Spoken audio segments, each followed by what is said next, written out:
everybody. Let's go. Woo! All right, cool. We're on. Yeah, All we're just right. coming from yet another service or another box. But we have to. What's up? We're like the traveling crew when it The comes Sisterhood to of the Traveling Pants. infrastructure. Yes, that's exactly what we are. Hackers Without Borders. Very true. We're living in the cloud. It's that cloud life, yo. Yeah. So, how's everybody doing? How was everyone's weekend? Weekend's Week? pretty good. Pretty good. Today's been pretty fun. Hanging out. Yeah. Yeah. Oh, yeah. Definitely been an exciting day today. In what way? You know, just with various things posted to cyclists.org. some interesting news today on all fronts, really. Yes, we will get into that. Yeah, the V-Bolt and Zero Day that just popped a couple hours ago. Yeah, Cool stuff. that one's interesting. It definitely seems that you said it before. Someone said it didn't seem real because it was so simple. Yeah, and, it definitely didn't seem real. yeah, and I won't say too many of the specifics, but it was in review for a little while because yeah, people just weren't sure, and people I still get people messaging me. First of all, asking me how to use it, which I stopped being no, learn, and I just started getting rude, which is, I'm tired, whatever, leave me alone. But stop asking me to help you to root boxes. Fuck off. Yeah. Yeah, there's a lot of popular forums use V-Bolt, and it's been out for a long time. So yeah, it's definitely a big blow, and people are probably scrambling to get that updated ASAP. Although Yeah, this is 0 day, so is there even a patch available? not that I know of. And DefCon.org got popped. Oh, of course. It's good stuff. Yeah, I was just saying earlier that bodybuilding.com has 17 million users. So I would imagine that's probably target number one. Yep. I think we're gonna have a lot. So we've been running on stale credentials on places like We Leak Info and what are some of the other ones? I'm drawing a blank, but any of those credential sites that aren't Troy's that actually give the password. Or we've been running on stale data for a while now, and now we have a nice little refresh because there's going to be at least a couple. I'm going to say at least 1 billion after all is said and done. 1 billion refreshed credentials for all of our enjoyment. Does this mean that I have to take down my Halo fanfiction bulletin board? Need more? Really depends. Yeah, no, I mean, there's a lot of stuff that's just old too. Well, you said though, did you say that it only affects anything in the 5 dot versioning?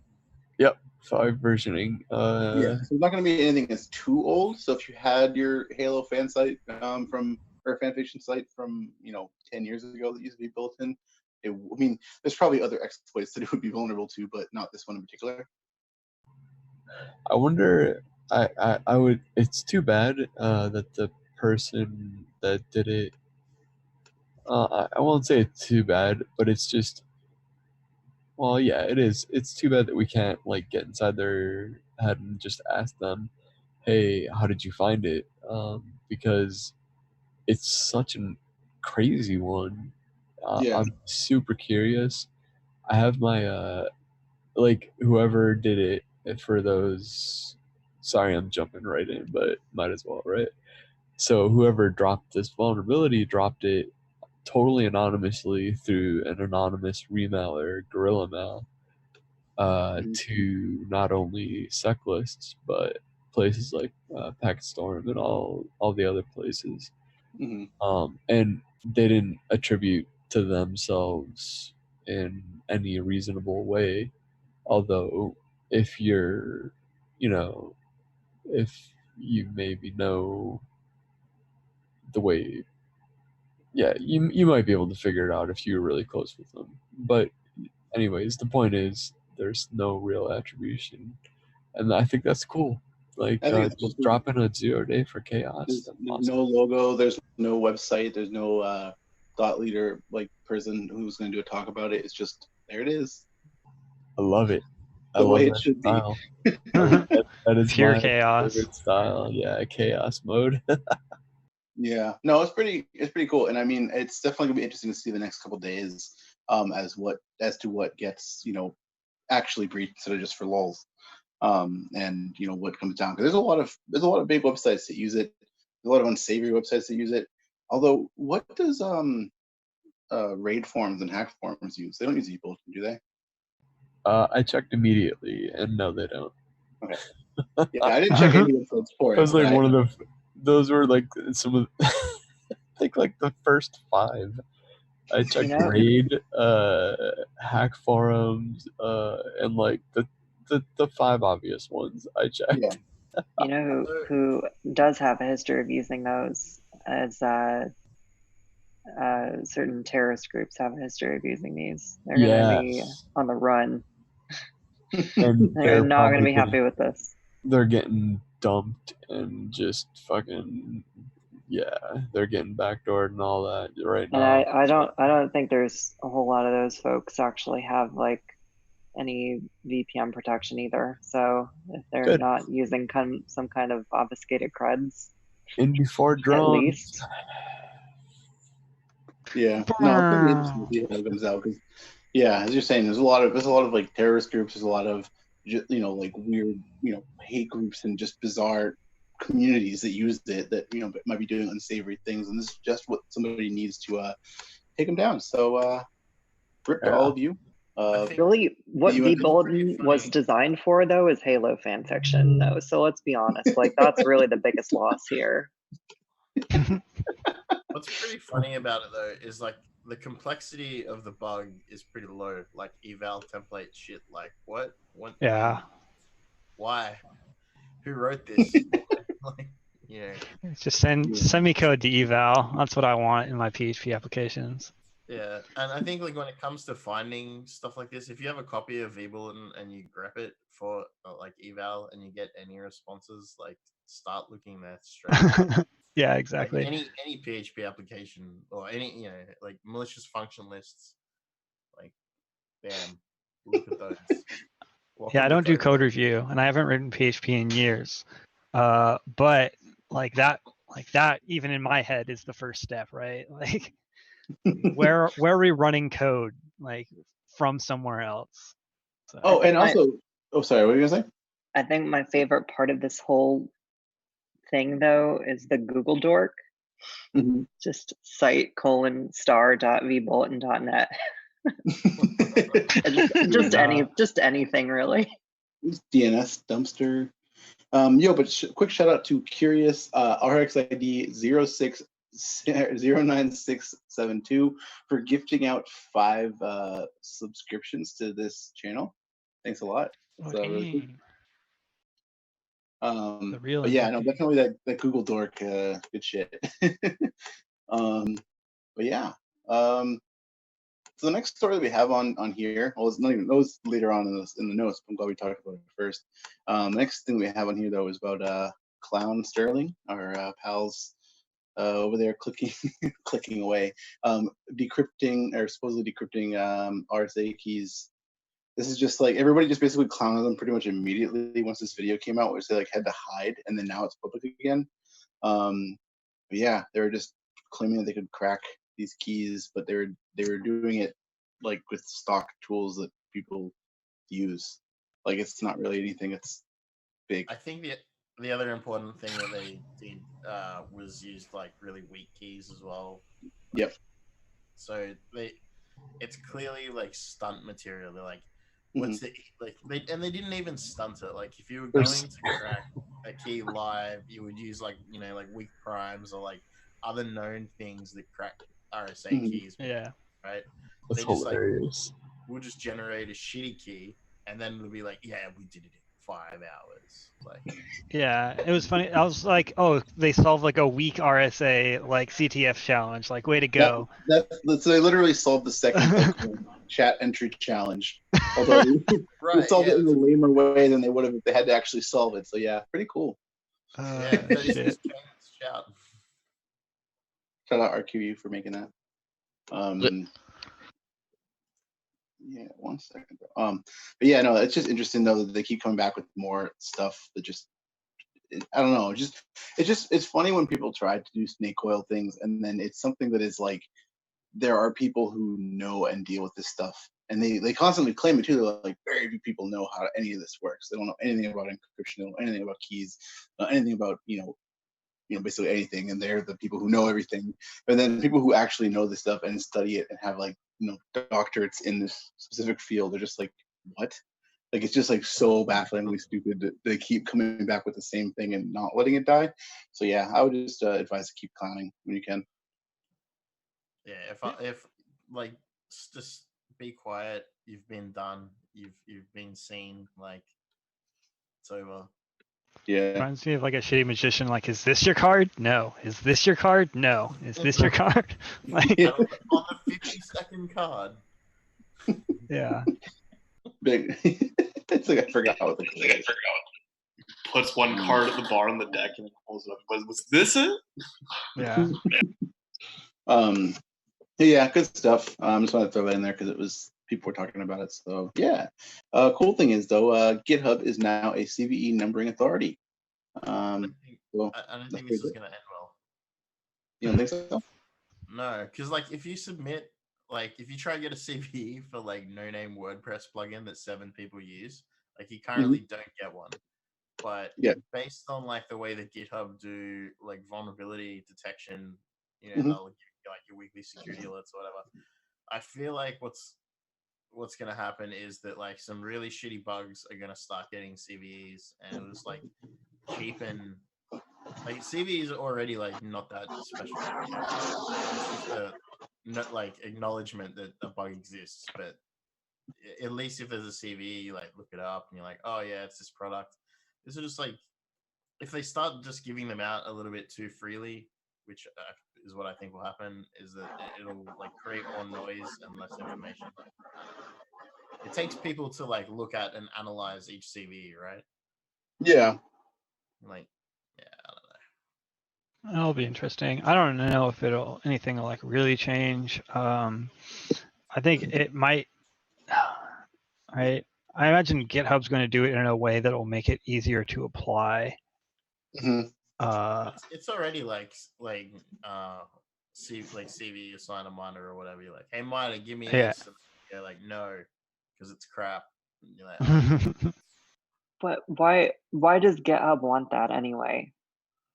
Well, like their push lately, right, has been where like they'll notify you if your repos are vulnerable to like recent CVE, whatever. And so like if you step back and take a look at it, it seems like it almost makes sense seeing how they're doing stuff with like vulnerability, like monitoring and that kind of stuff. So in that kind of way, I feel like it's kind of a natural extension of what they're trying to do. Yeah, but like that's like saying I'm going to go buy a car from the dealership, and so why should I have to go to another place to get a license for driving my car? I should just be able to get a license at the dealership. Like, I agree. I don't know that's. It does seem like a natural extension, but I can see why that would cause problems. I mean, a secondary. Well, I think Microsoft's already a CNA, right? Like they have their own internal numbering system anyway. Yeah. So they could have always like piggybacked off that. I guess it's a way for Microsoft to get those hooks into that open source community just a little bit more. I don't think it's that big of a deal. I think it's a good thing, and like if anything, they're gonna bring they're gonna herd the cats a little bit better. MITRE is, MITRE does what they can do, but I think MITRE is maybe a little understaffed and a little. But they're definitely not the only CNA though. Like as part of the process of like vulnerability analysis at certain vendors, like it's a process of the analyst doing analysis and then messaging somebody with the Bugzilla and being like, hey, can I have a CVE? And they're like, get one out of the pool. Yes. This analyst who is an analyst has done their analysis. We trust that, and then that assign the CV that way. So it's not always down to MITRE, and there are people who are like employed full time to look at bugs, I guess. So I don't know. Yeah, I just think that GitHub, like the way they operate, is supposed to be like pretty efficient, and I feel like they're going to try to bring some sort of like efficiency and whatnot like to that process. Which, like I said, I haven't gone through the process of applying for one, but I feel like they're trying to make it like the easiest and like nicest way to do that. And in doing so, I'm sure they have some sort of insight to gain out of it. But yeah, I mean, there's a lot of statistics on CV analysis. So like relationships between assigned CVEs and associated CWEs, and all those kind of metrics are things that are going on that we don't always see as well. Yeah. So if they're getting like the code analysis results, like from straight like static analysis of all their repos, which is generating your weekly security alert, people are still using the platform, and then so being like, okay, well, this week we assigned this many CVEs, and they were mostly, XSS, so they were mostly buffer overflows or whatever. There's some pretty good metrics to have, like where people are fucking up the most. yeah, for sure. Also, shout outs to ZLZ for his CV he just got, I think last week. What did he get one for? Now I don't remember. I have to go look it up. Shout out to DLZ. Yeah. So the next story we have in here, pretty cool. The data of 24.3 million Lumen PDF users were leaked. So Lumen PDF, I didn't even know this was. This is just a thing that's always in your Google Drive that you see, and it's like open with Lumen PDF. And you're like, all right, whatever. Like, it doesn't really like provide anything. I'd never be like, oh yeah, I gotta go to my Lumen PDF account to look at my PDFs. But yeah, so apparently this they had a MongoDB server that just had no password, and they just had it up, and people were able to grab them. And so apparently the people who had done this, the person who had leaked it, was like trying to contact them for a while, and they were contacted a bunch of times, but they were just ignored them. So then they just leaked it, which is classic tale. But yeah, the thing is though, is that this had what is still unconfirmed, I guess, that it doesn't, or that these have valid Google Access tokens. So these would be able to, like, if somebody had your Google Drive token, they'd be able to access your Google Drive, And so, yeah, it's been disputed about it, but then there's not really, no one's confirmed it, or like, except for the company has denied it, but that's what the person says. So I don't know. I guess the only way to really like protect is just to unlink Lumen PDF from your account, so they won't have access if someone does have an access token of yours that is valid. But isn't that, man? That's terrible. I mean, mostly if you think about like Google Drive as being people's Android photo backup, Yeah. But I was under the impression that the tokens that were generated were for individual files. I don't know. Maybe I'm wrong. It was the entire drive. I don't really know. I mean, I don't know what the scope of the token has access to, because I know that there's different levels of access. But Lumen PDF, it comes stock with Google Drive. It's not something you have to add. It's like a default app that you get. Yeah. I'm just saying, like, like I would imagine that you would click on Lumen PDF, it generates a token and opens the file. That's what I would hope is like the model. Yeah. Because you there's more apps that would get connected. I don't know. Maybe I'm totally wrong, and it's just got everything. Yeah, that's one of the few third-party apps though that is listed in Google Drive. So I don't know. I don't know how to check like the scope of a Google Drive access token. If anybody is able to figure that out, let us know. But yeah, I mean, regardless though, that is the fact that is something that does come with Google Drive, and there is the possibility of not only your usernames and passwords. I don't know if that's for the website or it wouldn't be for Google, but for stuff for Lumen PDF. But access tokens being leaked is definitely not something that's cool. Those are like long-term tokens that are generated for each user that get used by the application if you ever open a PDF in your Google Drive. So yeah, I mean, this is also another like MongoDB lol internet. Like, stop doing that. Yeah, like it tells you every time. It's like you are operating in secure mode every time that you open up the Mongo shell. Like if you don't have that, and you're just like, yeah, just throw it into prod. Like, but it just works. Is this DB still out there? There's a correlation between. Yes, I think it is. Mongo. Sorry. Shit, so even if you change your password, it'll still be vulnerable. Yeah, well, that would be if the tokens are valid, if there is a valid token contained in there, but nobody has confirmed it yet. I think it's because nobody has tried it. I don't know. I mean, someone find it and try it, I guess. I'm not going to say, do it, but I mean, if you find your own account in there, do it. But yeah, drop the link either on Twitter or somewhere where we can find it, and let's verify it. I don't think there's anything. Is there anything illegal verifying something like that? As long as you're. I think if you are testing it from the data that's already made public and you don't actually use somebody else's account to test it.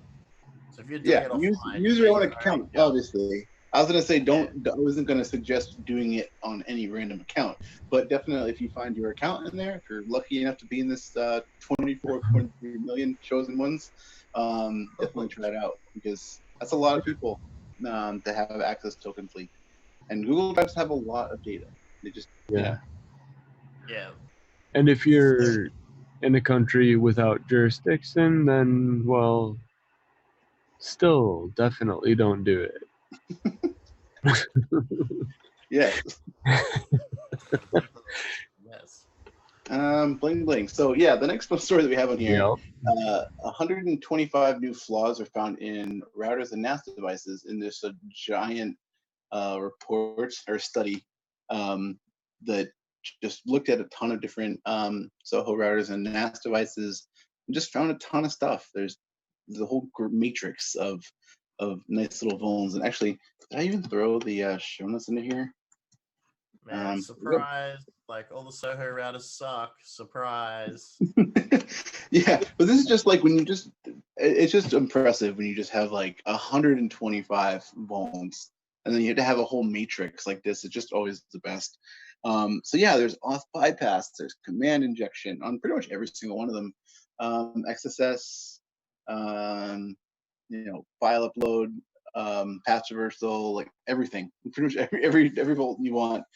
Specifically command injection though is of interest because this just adds a whole other set of once somebody makes a really horrible Python script and puts it on Pastebin somewhere, or someone leaks it on Discord, there's going to go or be avenues for new bots to be loaded for botnets. So yeah, it's pretty funny. Like I was actually talking to someone the other day about like your average infosec guy who like water cooler talk, where they're like, oh no, D-Link were good routers from this time to this time. Oh no, Netgear like are better now. Like it's they all suck. Yeah. Real no, they're just always been. It's always been something. Yeah, if you want something good, you're gonna have to pay and learn how to use it. Or build something like PF sends boxes or whatever on your gateway. Like relying on these types of routers is sketchy. But yeah, definitely take a look more at the study. It's interesting. I mean, just wait to see more POCs to come out for this, but something to look at for sure if you own any of these kinds of routers, which you probably do. So yeah, I'm actually taking a look over the list right now. So yeah, the next story on here is about this person who was arrested for stealing bands' unreleased music. And so this 19-year-old from the UK was arrested for stealing unreleased songs from musicians' websites and cloud accounts, and then just selling the music for cryptocurrency. It's, What? I didn't know people would pay people would Quite a bit of wait. You gotta turn the echo there. Yeah, Sec Farmer, you are echoing very badly. Yeah. Any band that we would know? So yeah, Radiohead was mentioned, but I didn't see anything about cryptocurrency stuff. What was that about? No, I think that was a completely different one because we talked about that before. Somebody had tried to extort Radiohead from releasing music that they ended up just releasing anyway for free. Yeah. So they I don't know the full details of this. This is just on Sophos' blog. I mean, I would be interested to see what bands were being, having stuff stolen from them. I mean, like, it's interesting because, like, first off, people are paying for music. Most people are streaming like music services. Like, people are paying with crypto. It's some shady back alleyway to get like the new like Drake song. Like, I mean, like, yeah, I don't know. Yeah. So there is a pretty big underground. They call them stems and stuff like that. There's like STEM trading communities on Reddit and stuff. So yeah, I could actually see this being probably pretty big money. A lot of the EDM producers complain about it get a because vocal track. There's I stuff got that's Tech gang. 9 from 2009. If you want to just put your send 1 Bitcoin to one Thug's Bitcoin address, and we'll sort you out. Yeah. What? one whole Bitcoin though. I mean, come on. Yo, it's unreleased, bro. Unreleased. No. Yeah. But it's one Bitcoin. I'm just playing. Yeah, same here. So yeah, you're right. They were just referencing the previous story about Radiohead, and but in the story it says they can't release the person's name because due to their age. But you just said they were 19, so I'm wondering, is it because they were underage when they committed the crimes, or what the hell? Why aren't they releasing their name? Yeah, I don't know. That's very yeah, there's not a lot of details in this article specifically, but it's interesting though. I mean, he was fishing, or this person was fishing. Or no, this was another one. Sorry, there's like multiple stories that are in this article that are linked together, and it's like hard to see sometimes. But yeah, people had fished artists and stuff. So if he was stealing them from cloud accounts, I mean, I would imagine that this would be some similar tactic of just fishing.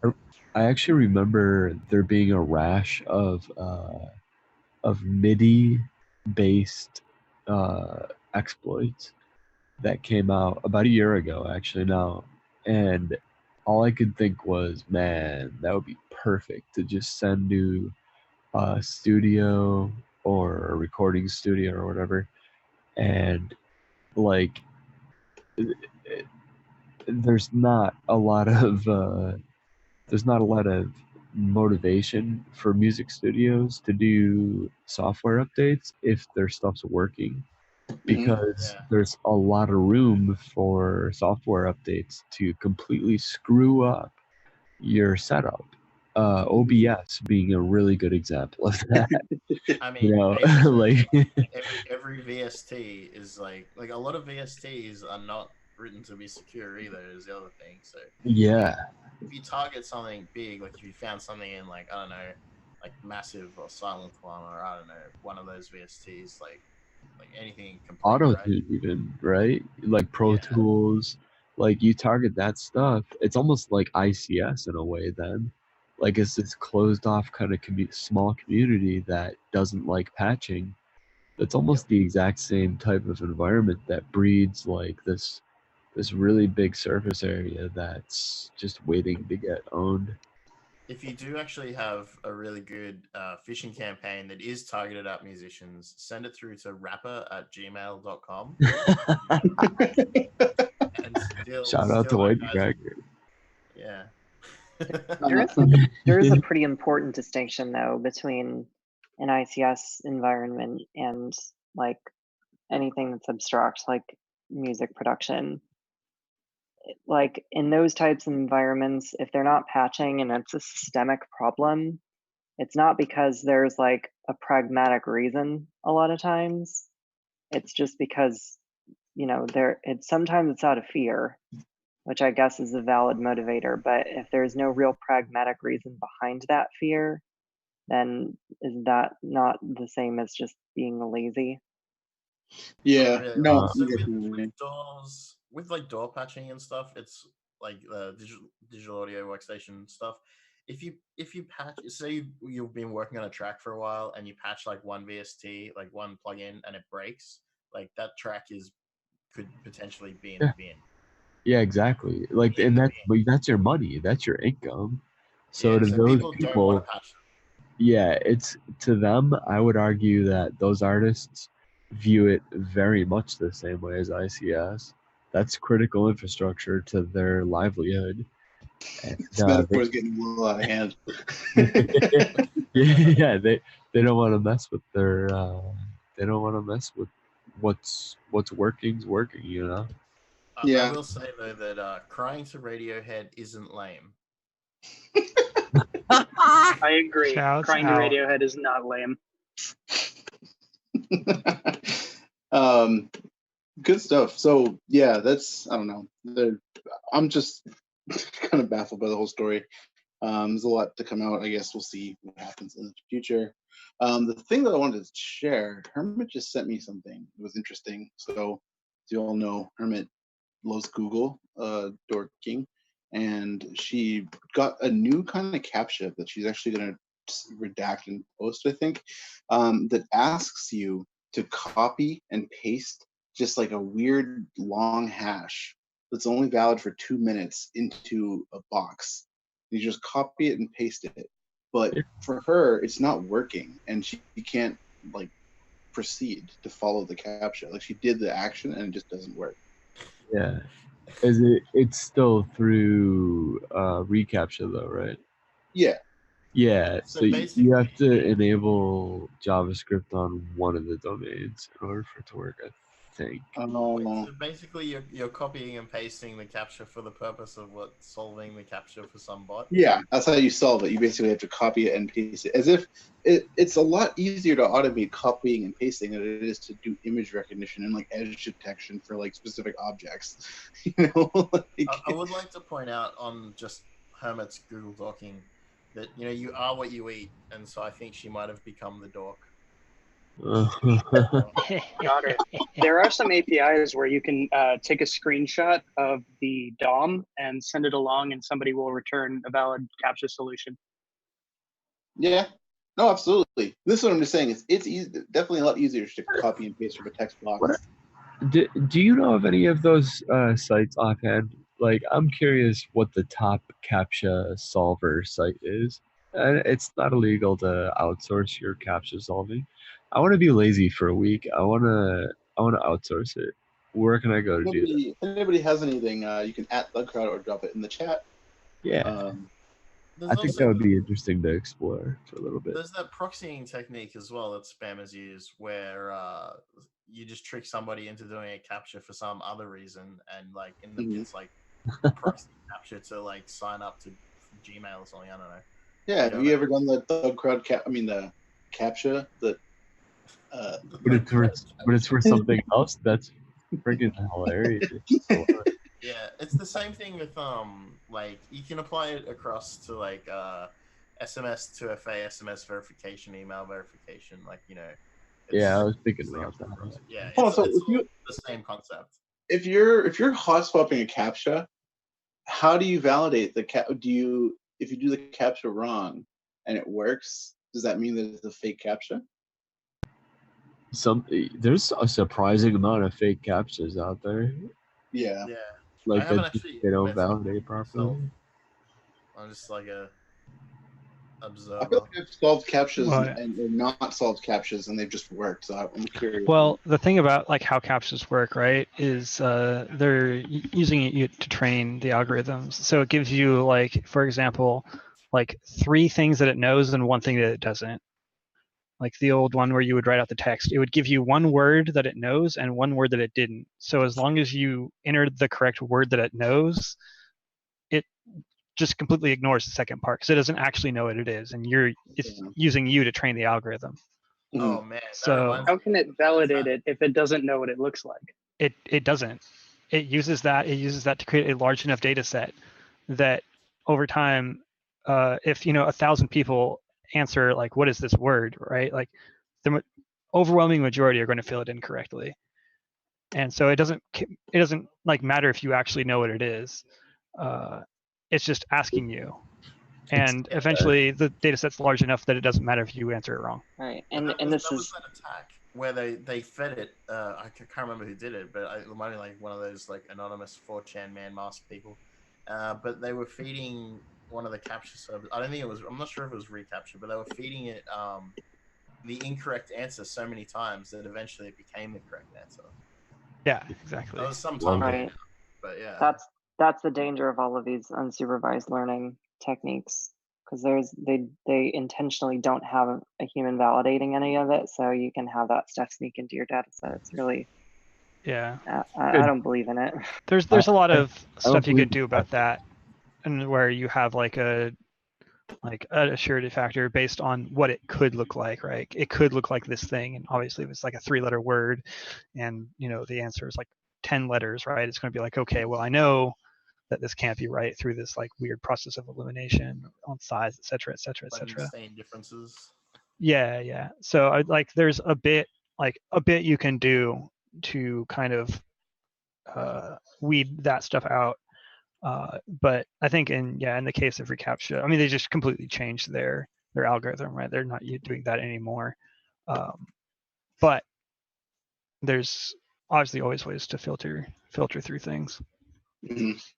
I was just curious on a crude overview. If you're running the CAPTCHA network distributed worldwide, does it give you like a CAPTCHA ID for that instance? And then whatever your responses are, it passes that back? Maybe that's how it does the pivoting? I don't know. I really want to start looking into this, though. That sounds so interesting. I'm about to post it in the Twitch chat.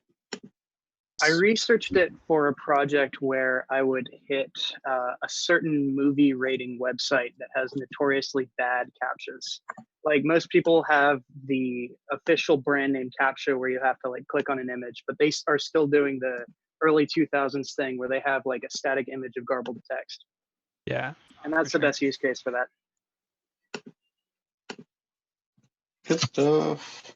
Tesseract basically breaks that if you have the right stuff loaded, right? The image on. Oh yeah, just going back to what Hermit found, that's actually been around for quite some time. I think the only time you encounter it though is if you're on Tor and you're blocking most JavaScript, but not all.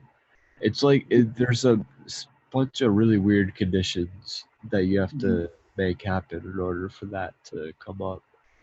But if she's able to get it to reproduce much more frequently, that's it says that she wasn't able to get it to work. So yeah, I think her device fingerprint is probably just blacklisted at this point. So who knows? Yeah, so that's the thing is they actually do have like a unsolvable flag where they'll just keep presenting you captchas even though they have decided they're not going to let you pass, which I think is pretty messed up because there's time is finite. Like I think they're wasting a bunch of people's time for for stupid crap, you know. Yeah, and you know when there's like the image ones, and it's like, is there a car in this square or whatever? And you look, and it's like part of the tail light kind of deal. You're like, is there a car? I don't know. Am I a robot now? Yeah, I know. Yeah, Like, and why can't you tell what a car is if we're doing autonomous vehicles? yeah, yeah. Well, that's how we're training it. Yeah, my favorite's like the ones where like there's like a single or like 2 pixels of like a stop sign. It's like select all the stop signs, and I'm like, do I really select like this box? Like it's barely there, right? It's only like 2 pixels of a stop sign. Select extra stuff. Just Yeah. just always select wrong stuff. That's Yeah. my motto. Little do you know, you're connected to a real self-driving car somewhere, making decisions on the fly. Good. Yeah. Oh, we hit the foam How pole. much blood is on your hands, sir? Good indeed. Select all pedestrians to murder. So the next story we have in here. Wait, unless does anyone have anything else to say? Are you gonna, Yancy? No, I just said like a duck. The Pico, Oh. Pico has his hands up there. Oh, what's up, Pico? I think he just high-fiving us. I think he's high-fiving us. I was actually, I was gonna start using the hand gesture if we need to, but I don't look at it, so I don't know. I actually don't know how to set it. Yeah, I don't either, and I feel like I still haven't even fixed it. So please, no one send me a link through Zoom chat. You make it sound so much more sordid. The hand gesture. Well, the hand job thingy. It's the hand jobby whatever thingy that's available in Zoom chat. Yeah, it's the hand raising thing. On the participants tab thing, it's like you can raise a hand, lower hand. Like, hey, I want to say something. You do. Anyway, yeah. Oh, there it is. Yeah, there we go. I still couldn't change the settings for Zoom to for Linux for some reason. It's using the Wine browser, and so I can't change it because when I open the link through Zoom, it then does the thing where it opens up like a million processes of it and then crashes. So rip. You know So what the you next should do is you should just move the winery somewhere else, rename it. That's true. Well, I don't know how I'll run Internet Explorer 6. My browser. How will you run Internet Explorer 5.5? So the next vulnerability that we have, or the next story we have here, is vulnerability in the AMD ATI Radeon shader or DLL. That's a shader that has RCE, which is pretty cool. I didn't really there's just a bit of info about it. There's like vulnerability advisory, but this is one of those things where I don't know enough about any of this stuff to ever comment on it. I was reading this report. I'm just like, I don't know. I mean, I just want to point out like shaders are ridiculous math code. Yeah. And it's interfacing with hardware and stuff, and like, okay, there's an RC in it. Okay, that's bad. I know that much. Like it's running like it has kernel privilege and bad. Okay. Yeah. So for stuff like this though, so it's saying like loading a malicious shader through this I don't have like a gaming computer. I don't really know much about graphics cards. Are things like shaders that are going to be loaded by the graphics card in like a directory that's protected? Like, does it have to be, or is it usually something that is protected, or is it like some third party thing that you just kind of have in like slash users documents? No, it's protected. It's a system like okay, yeah, I wasn't sure if it was something like you could do. Okay, I wasn't sure if it was something like you could just load some weird file or something and just like have it and switch it out like through like low priv and then. You can you can call it because that's how like your games and stuff run as like a nobody and then and do whatever. Like so, it's potential. Like I assume it's going to be exploitable from userland, but more interestingly, it can be triggered within a VMware guest and it's a potential VM escape. Like that's crazy. Yeah, that's really cool. Yeah, I definitely got to read a bit more about this. It's like, yeah, it's a bunch of extra stuff that I'm just not as familiar with at all. I felt so cool when I learned x87 like FPU commands, but those aren't even like applicable anymore. This is like so much more absurd. But yeah, cool stuff. So the next one is the real juicy story. This is the Air Force is bringing a satellite, or no, it's not bringing a satellite. They are opening up a satellite for hacking at DEF CON next year, which we were going to talk about before, but it came out like, or I was aware of it right after I finished making the notes, so I didn't add it. But this is pretty cool. So, They stole our idea. wait, what? I mean, I don't. They stole our idea. Oh, This they kind of totally sucks, did. though. Like, have you guys been? I don't need to ask this question, but just for the sake of the podcast, when like you've been to the DEF CON villages when they have like some big thing like this, and it's Mhm. just like packed full of stinky nerds, and like I'm not comfortable sitting around there hacking all day on the other side of the Yeah. planet. Well, this is why you send a malicious shader before DEF CON. Yeah. But yeah, no, this is it's, I mean, yeah, it's definitely going to be a very, very controlled environment. I mean, this is like an active satellite that is actively orbiting the Earth right now. I mean, it's definitely really cool. I mean, the thing that they're doing is they're trying to move a camera that's on a satellite and aim it at the moon, which is like pretty sick. Like, just thinking that there's anybody who would, be able to pull that off successfully after probably not very much time of reverse engineering the actual like application and like the protocols that are needed to communicate with the ground station and then send commands up to the satellite. I mean, I'm pretty sure most of that stuff is confidential, so it's not really like, I don't know what they're going to send over to them, but it's definitely going to be some really cool stuff. I mean, I've definitely Yeah. heard of instances where source code for certain spacecraft was made available on the internets. Yeah. Was made available to what? I'm sorry.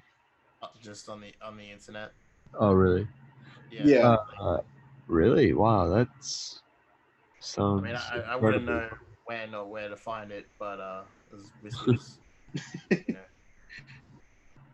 Elite That wares. sounds pretty sweet. I mean, I think the biggest, I'm guessing the hardest thing is the ability to transmit and like point your antennas correctly and all that jazz. You're not going to have to do that though, because you'll be able to hit the ground station.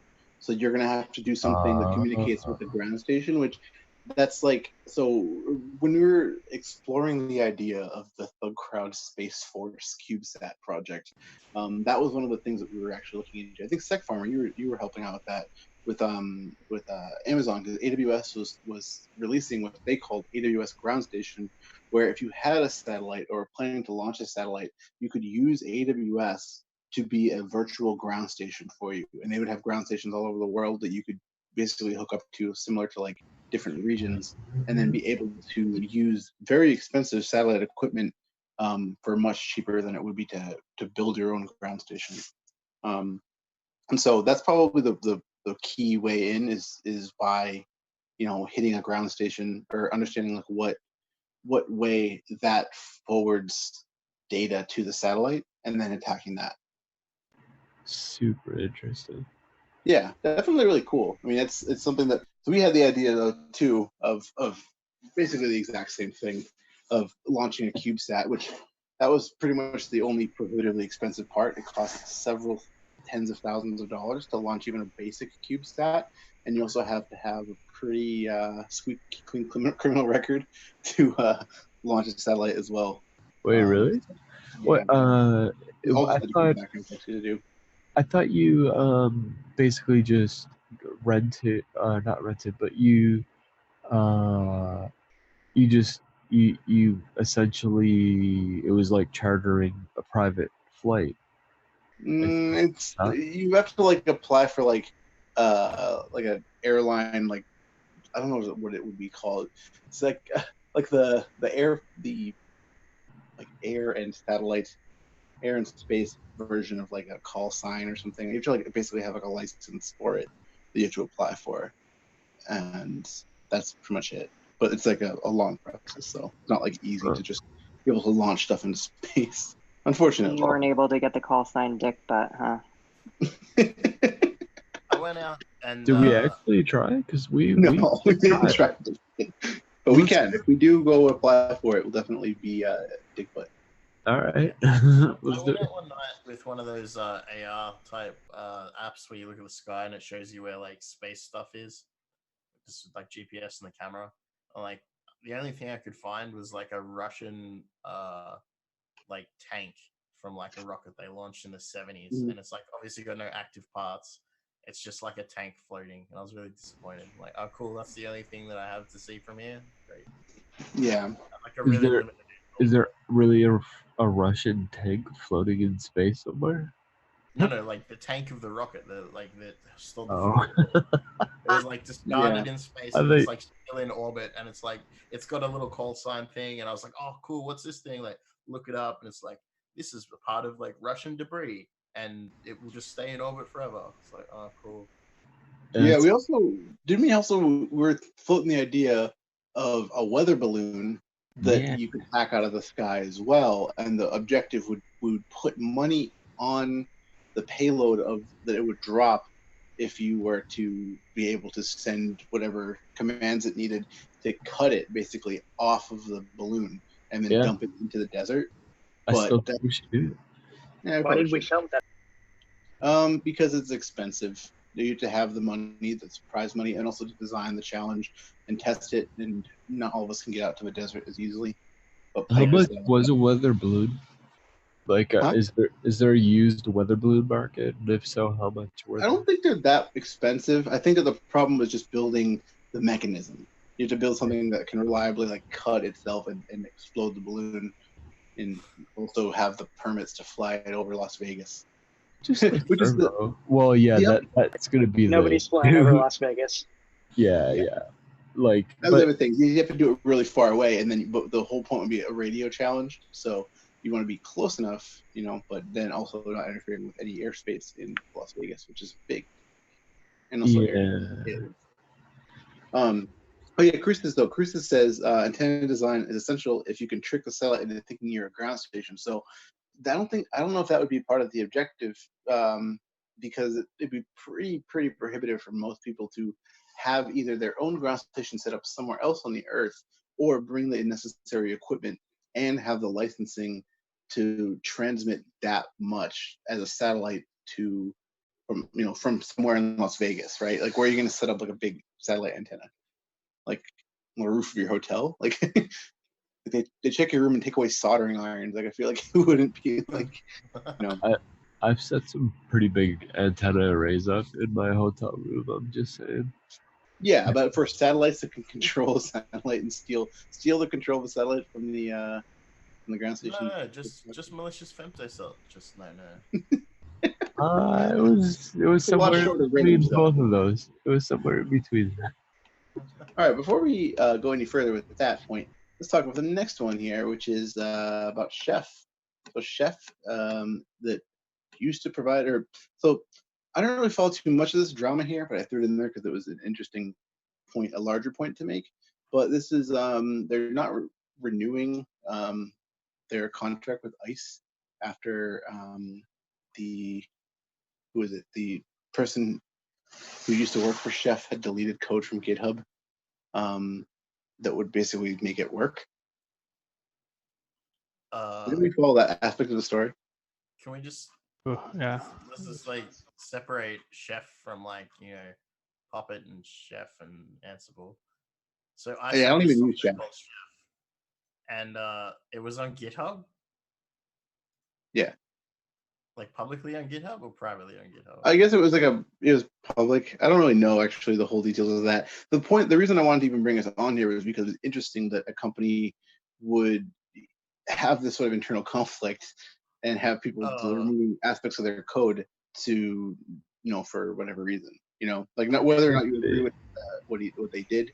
It's still an interesting tactic though, where somebody would just remove their code because they wrote it, but that code is critical to what they, No, it is. It's company chef, was like worth. as in puppet and chef. So like Yeah. they remove the module. Yeah, they remove. So people who don't work for ICE remove the module so that it couldn't be used, and Yeah. then it caused them to no longer be able, like the software company to no longer have the contract anymore. That's cool. I think, Yeah. yeah, that's pretty sweet. From the perspective of being able to really get your point across through protest, it it also shows you kind of your vulnerability when you're relying on open source stuff Yeah. in production environments. I think No, absolutely.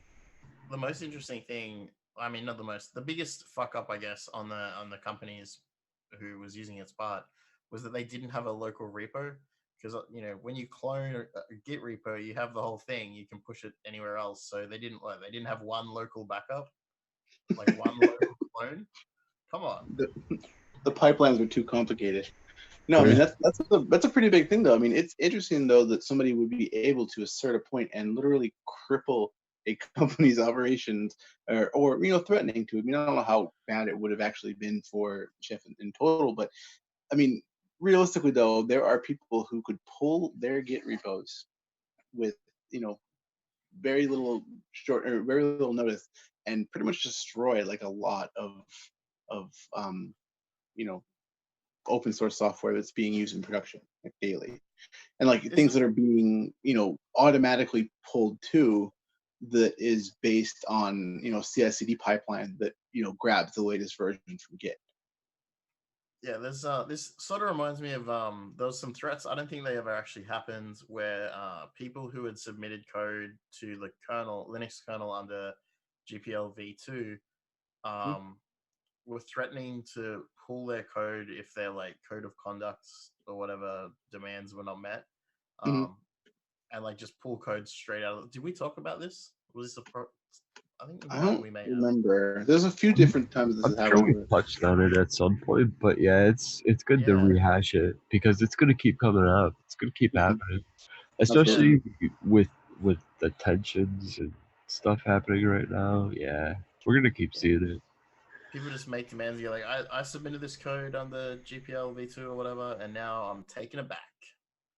I mean, like some people, like there's companies who have whole stacks that are built on some random person's open source project, right? And if somebody were to make a change to the underlying code, they're screwed. It's a supply chain attack, realistically, but it's something that is motivated by the developer itself to just not have it exist anymore. Not to be malicious and mine Bitcoin, but just like, nope, this just isn't going to work anymore. And you definitely could have done more malicious things with that supply chain attack vector. Absolutely. I mean, this was like left pad, right? Yes, exactly. Yeah. So, yeah, I think left pad was less intent, like less targeted intent, and just straight up like chaos.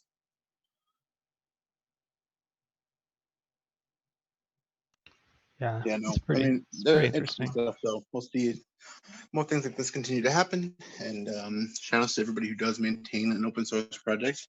Love You're you. the real MVP. for real. The last story that we have in our news here, it's pretty interesting too. These are Tibetan groups that are being targeted with some one-click exploits.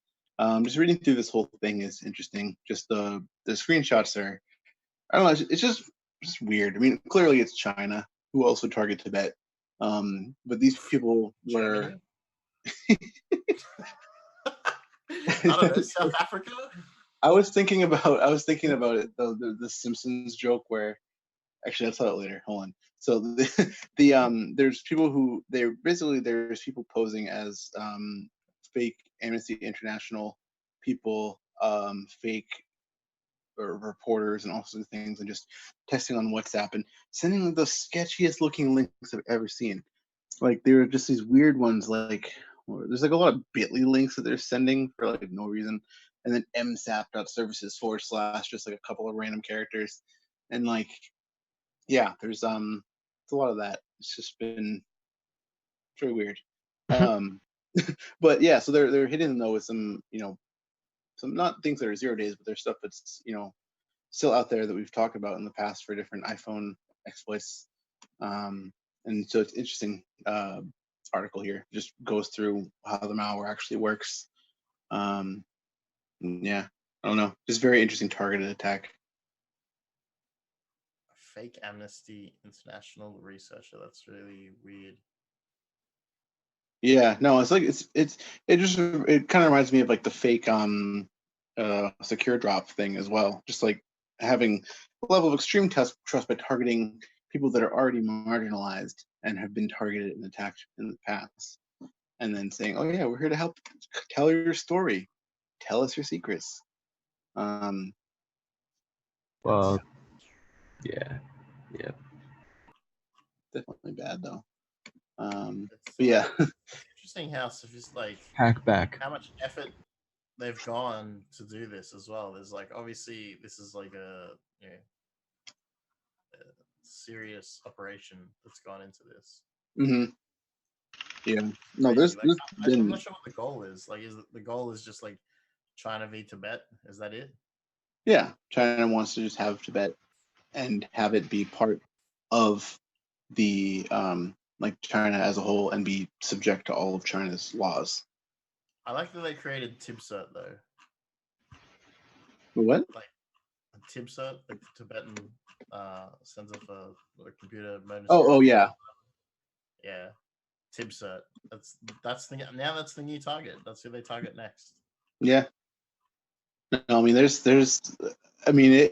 weird to see, and it's like just unsettling to see how much time and energy they invest into this. It's very complicated, exploit stuff that they're, big. These aren't like your run-of-the-mill spear phishing. Like it's very, very malicious. So, yeah, interesting to just see a rundown of how this whole thing works from initial contact to like full-on exploit.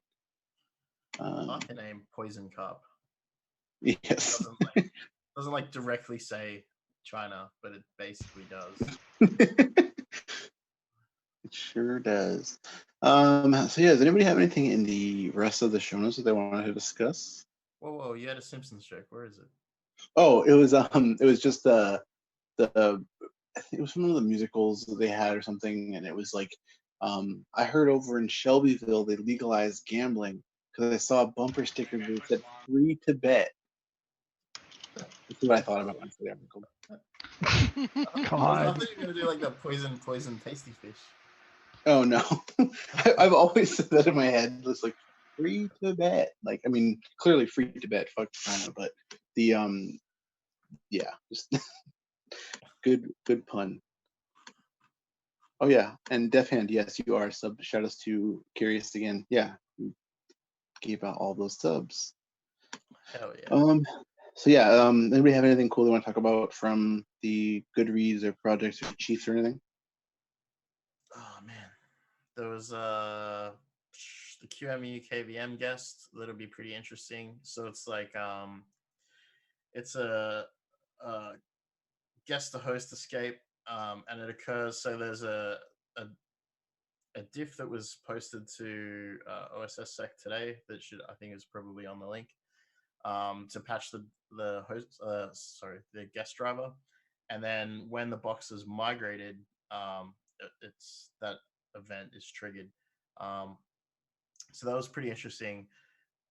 Where QMU KVM is probably used most is like on those is like within like OpenStack Nova. So there's a high chance of in those computing clouds, which are often again not patched because they're pretty hard to patch sometimes. So it's actually patched upstream. It's patched like in all the vendor, as far as I could see, all the vendor releases. But I'm sure there's a lot of places that haven't patched it yet. That was pretty interesting. So there's a fucking ton of places that use this because the back end for some of the bigger things like Solus VM, it's a long story short, any of the low end host, I think it's lowendhost.com or whatever, but any VPS provider that's out there essentially runs usually a version of Vert, or like there's OpenVert, but there's all these different variations of vert, and yeah, like I haven't actually read through this exploit yet, how it works, but so the one key factor is to getting it to trigger is that the VM needs to be hot migrated. it needs to be what migrated? Hot migrated. So migrated while it's running from one host to another. Oh, And yeah. so that's why I was saying, like, with OpenStack Nova, like that's like when you're migrating hosts like across that cloud infrastructure, that's the underlying virtualization. That's what makes it awesome. So like okay, private cool. clouds, yeah. But I mean, it's one thing to be able to spin up a box on one of those private clouds like EDU clouds and stuff, but actually getting it to hot migrate, I don't know what that'll take. It's all pretty dependent on what the infrastructure at the site is, the underlying infrastructure. So what the load is like, how could you maybe like spike the load to force it to have to go somewhere else? Right. Yeah. But interesting. Yeah, it does require. Yeah, it's listed as requiring user interaction, which I assume is the administrator actually making the choice to migrate it. Yeah. Yeah. So like the problem with patching it is that if all the VMs are running on that box, then it's kind of hard, right? Because Oracle bought K-Splice and ruined the world.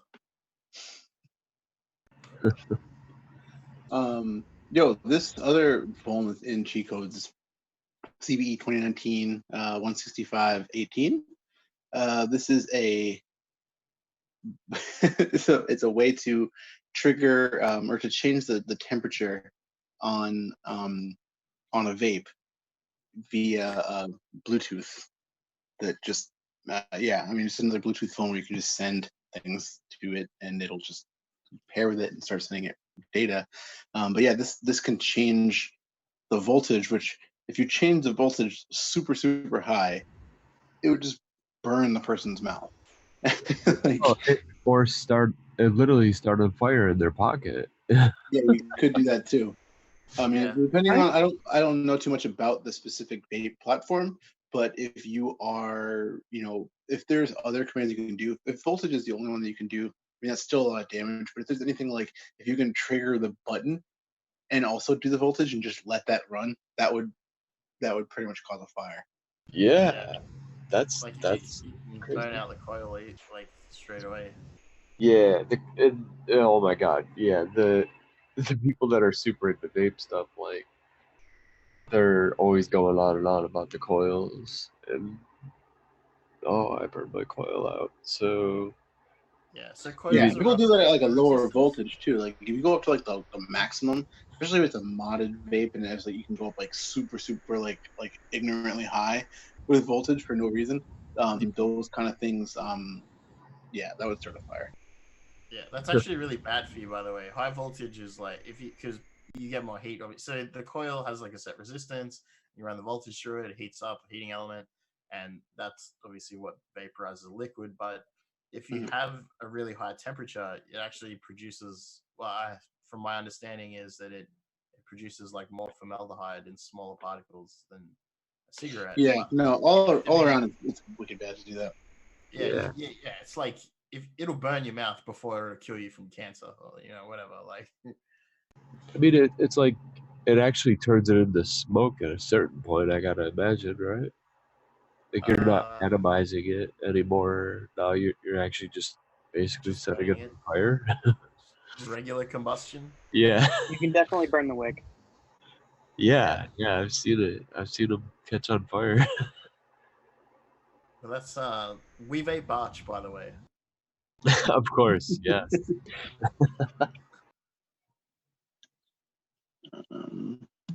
Stuff is awesome. Hold on, I'm trying to grab the other. I closed out of the notes. Sorry. I'm not sure if there's anything else in here that I want to really discuss too much. I did find one of the first projects I wrote in Python, which I put in Safari.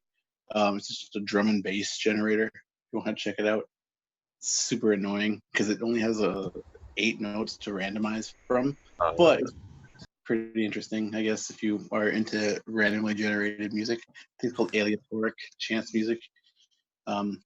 If you like Aphex Twin, the answer is you like randomly generated music.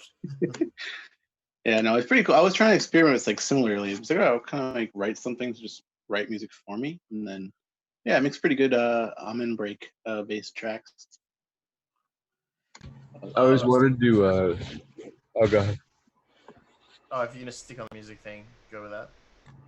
I was gonna say, I always wanted to make like an IDS that, depending on the severity of alerts that are coming in, like if you start getting a high severity alerts, it's playing music, and then like if they're getting a high severity, it starts getting like really grimy, like drum and bass. Yeah, Gabber when you're getting DDoS. Yeah. It's like an outage is just like there's a huge bass drop. Right. With the sample, the system is down. What were you gonna say, D&D though? So Chris has mentioned there was that bug with there was something in Keybase that I missed. I'm not a huge Keybase fan. Yeah, I didn't see that. I've been locked out of my account for over a year. Do you have a link, Crucis? Let's go. Where's your link? Can you bring it up?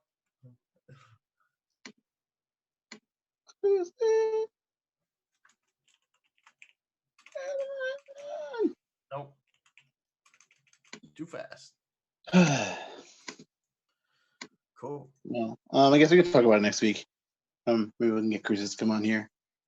But yeah. All right. We should get going. I'm like super tired. I have to wake up early and demo a thing.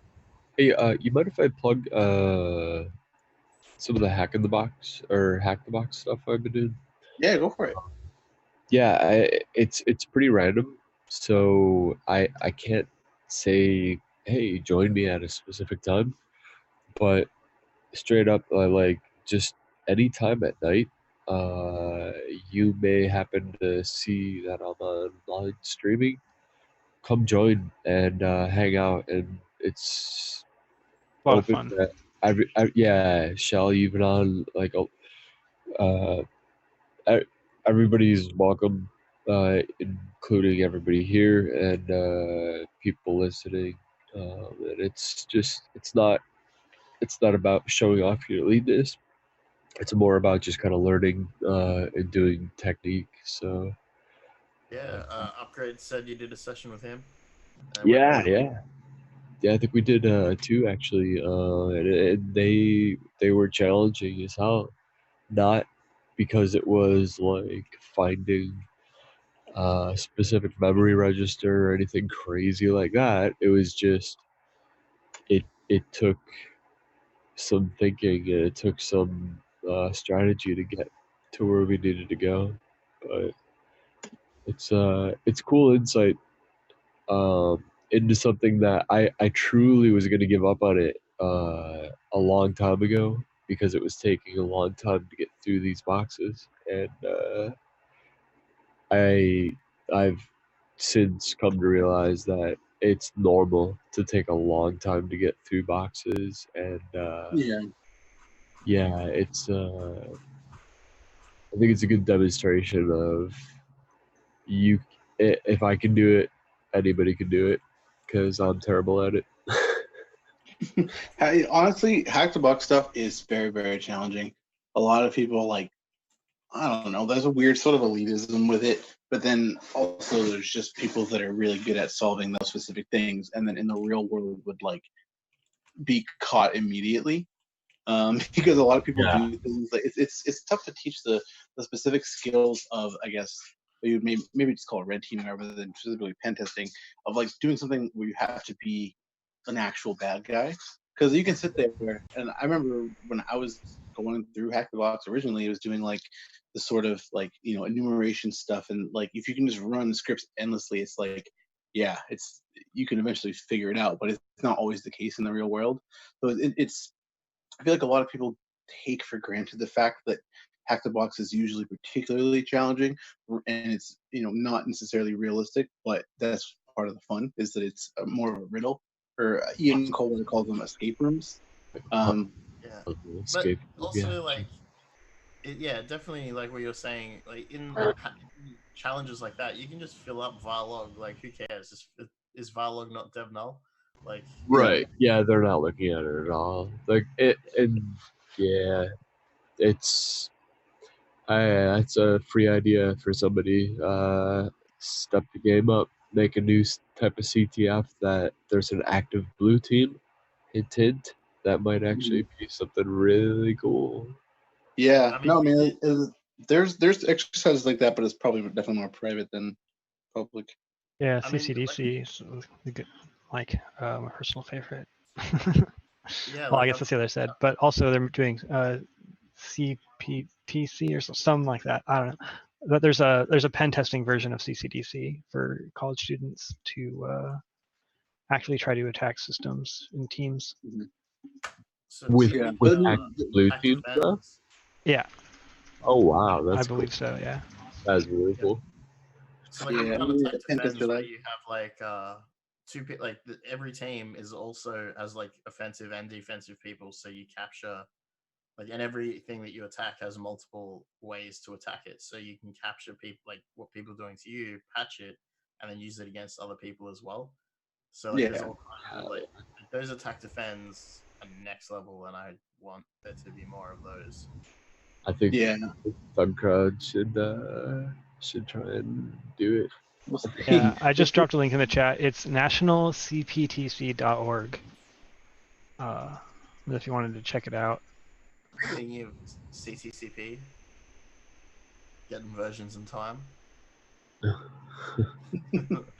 Some of you guys that are writing the ThugCrowd challenges are evil geniuses like RQU and you and like all of y'all. Definitely.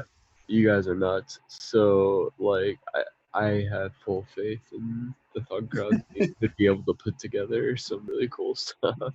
Yeah, we still have a meeting about the IoT CTF and getting it together. It turns out to be a lot of more, I mean, clearly a lot more infrastructure than we might have expected, but it's definitely something we want to do for something like this because, and there's been a lot of really cool development for it. So maybe we'll have an update for next week. I'm going to have next week off, so I'll be able to catch up on a lot of the stuff that I've not been able to from having a job. So we'll definitely try to update for next week a little bit about what we can do for IoT CTF. Sweet. Sounds good. But yeah, I guess that about does it though. Unless anybody has any last words before we get going. Shut the fuck up and get a lure. True. Yeah, pretty much. Pretty much that. Pretty much that. That's all you really need. Yeah, so we'll be back next week. We're still trying to do these little, what are they called? Short episodes where they just talk about the news. But I kind of like this format a bit better. A lot less stressful. You kind of just talk about whatever and then finish whenever. Yeah, no breaks edited out. Pretty clean. Push it. Woo woo. So yeah, we'll be back next week. Might have a guest. Who knows? I feel like what's it called? Like a newly divorced like person. So might go out to the bar. Might go ride the Ferris wheel at the carnival. Like who knows? Anything goes here. Like yeah. No, we're for love in all the wrong places. Yeah. Take some fly ass pictures by Cheese. I'm gonna take a selfie from underneath, directly from Facebook. Yeah. Let's just sign off. Good night. Bye. See ya.